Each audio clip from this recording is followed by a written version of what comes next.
शिकंजा ड्रामे के कल के टीजर ने कहानी को मुकम्मल तौर पर बदल कर रख दिया है। अब तक हम समझ रहे थे कि फजा सिर्फ किडनैप हुई है, लेकिन मामला उससे कहीं ज्यादा संगीन है। फजा को सिर्फ कैद नहीं किया गया, बल्कि उसकी इज्जत का सौदा किया जा रहा है। टीजर में आने वाली वो औरत जिसे मैडम कहा जा रहा है, इसका वो डायलॉग कि हीरे की पहचान तो सिर्फ जौहरी ही कर सकता है, ये बताने के लिए काफी है कि फजा की कीमत लगाई जा चुकी है। अगली किस्त में आप देखेंगे कि किडनैपर्स फजा को एक खास लिबास देकर तैयार होने का हुक्म देते हैं ताकि उसे इस मैडम के हवाले किया जा सके। ये वो लम्हा है जब फजा को समझ आ जाती है कि अगर आज वो यहां से नहीं निकली तो उसकी जिंदगी हमेशा के लिए तबाह हो जाएगी। जब किडनैपर्स उसे तैयार करवा के कमरे से बाहर निकालते हैं तो उनके हाथ में गुन होती है और वो बेफिक्र होते हैं कि एक नहती लड़की हमारा क्या बिगाड़ लेगी, लेकिन यही उनकी गलती साबित होती है। जैसे ही वो खुली जगह पर आते हैं, फजा अपनी जान और इज्जत बचाने के लिए शेरनी बन जाती है।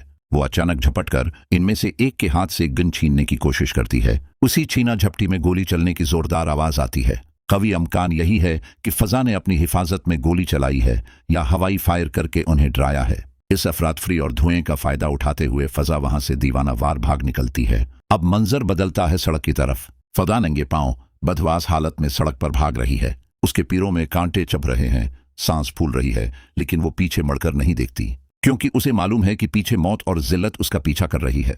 कसमत उसे भागते भागते एक ऐसे पुलिस नाके पर ले आती है जहां कोई आम सिपाही नहीं, बल्कि जारून अपनी टीम के साथ मौजूद है।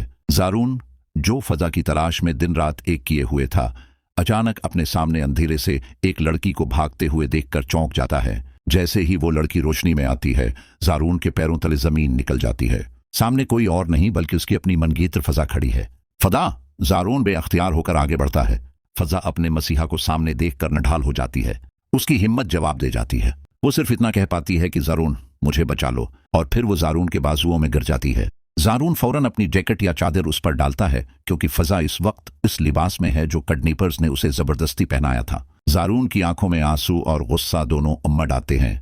वो किस्म खाता है कि जिसने भी फजा का ये हाल किया है वो उसे छोड़ेगा नहीं। जारून फौरन उसे अपनी हिफाजत में लेकर घर की तरफ रवाना होता है, लेकिन असली इम्तिहान और असली ड्रामा तो अब शुरू होता है।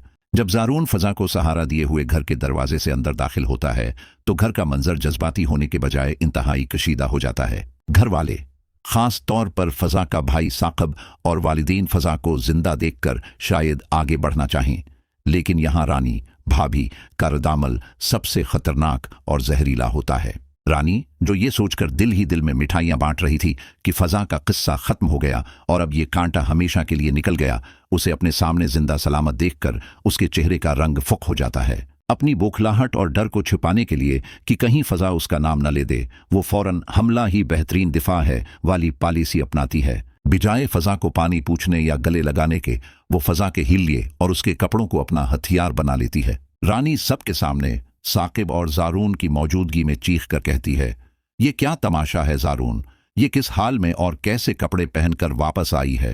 रानी बड़ी चालाकी से फजा के उस भड़कीले लिबास की तरफ इशारा करती है जो उसे मैडम के लिए तैयार करने को पहनाया गया था। रानी तंजिया अंदाज में कहती है, देखो जरा, अगवा होने वाली लड़कियां तो फटे पुराने कपड़ों में रोती हुई आती हैं, ये तो बन सुनौर कर, मेकअप करके और ऐसे कपड़े पहनकर आई है। जरूर दाल में कुछ काला है। ये अगवा नहीं हुई थी बल्कि अपनी मर्जी से गई थी, और अब जब दिल भर गया तो ड्रामा रचाकर वापस आ गई है। रानी के ये अल्फाज फजा के लिए गोली से ज्यादा तकलीफदा होते हैं। फजा, जो अभी मौत के मना से निकल कर आई है, वो अपने ही घर में अपनी किरदार कशी होते देखकर टूट जाती है। वो रोते हुए अपने भाई साकब की तरफ देखती है, लेकिन रानी ने साकब के दिमाग में इतना जहर भर दिया है कि साकब भी अपनी बहन के सर पर हाथ रखने के बजाय नजरें झुका लेता है। साकिब की ये खामोशी रानी को मजीद शह देती है और वो जारून के वालिदीन को मुखातब करके कहती है, देख लिया आप लोगों ने, क्या ऐसी लड़की अब हमारे घर की बहू बनेगी, जिसके किरदार का कोई पता नहीं, जो 3 दिन गायब रही और अब इस हिलिये में वापस आई है। मैं तो इस लड़की को एक पल भी उस घर में बर्दाश्त नहीं करूंगी। घर का माहौल इंतहाई घटनज़दा हो जाता है। वद्दीन भी शिशोपंज में पड़ जाते हैं कि रानी शायद सच कह रही है, लेकिन यहाँ जारून का किरदार एक चट्टान की तरह सामने आता है। जारून, जिसने अपनी आंखों से फजा की बेबसी देखी है और जो जानता है कि वो किस हाल में उसे सड़क से उठाकर लाया है, वो रानी को गिरजदार आवाज में शट अप काल देता है। जारून सबके सामने चीख कर कहता है, बस रानी आपा, एक लफ्ज और नहीं। मैं एक पुलिस अफसर हूं और मैं अच्छी तरह जानता हूं कि एक मुजरिम और एक मजलूम की आंखों में क्या फर्क होता है। जारून घर वालों को हकीकत बताता है कि आप लोग उसके कपड़े देख रहे हैं, लेकिन मैं उसकी वो हिम्मत देखकर आ रहा हूं जिसने गुण वाले गुंडों का मुकाबला किया है। ये कपड़े उसने शौक से नहीं पहने, बल्कि इन दरंदों ने उसे जबरदस्ती पहनाए थे।